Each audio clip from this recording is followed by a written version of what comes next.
শুনো তিনি, আমার নাম হচ্ছে K M Firoz, director of FDC.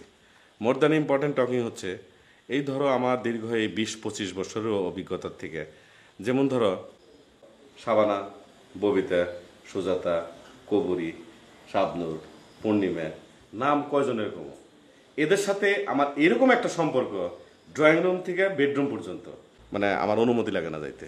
আমি সব সময় অবাধে চলাফেরা করতে পারি। আচ্ছা ফিরোজ ভাই, শাবনূর কি খেতে পছন্দ করে? কি বললা?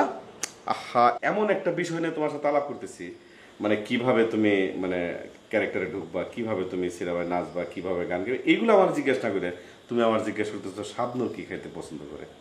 ফিরোজ ভাই, আপনিই তো সব সময় আমাকে ডায়েট কন্ট্রোল করতে বললেন, সেজন্যই তো জিজ্ঞেস করলাম শাবনূর কি খেতে পছন্দ করে। না না, সেটা তো সময় আছে, মানে একটা ব্যাপার আছে না। আমরা যে প্রসঙ্গ নিয়ে কথা হইতেছি এই প্রসঙ্গে তুমি কথা কইবে। শোনো, নায়িকা হইতে যে সমস্ত গুণাগুণ থাকা দরকার তোমার মধ্যে আছে, ঠিক আছে? সরি, ফোনটা ধরে নিয়ে। হ্যালো, এক মিনিট। আর দূর ভাই, আপনি কি কর না করেন, এত কম টাকায় ছবি হয় না, আমি বানাই না। আমি K M Firoz, director of FDC. More than important talking হচ্ছে, শোনেন, আমার ছবি অন্যরকম, অন্য স্টাইলের, কথা বুঝছেন? নায়িকা আমি ঠিক করব, নায়ক আমি ঠিক করব। হ্যাঁ, আচ্ছা, রাখি।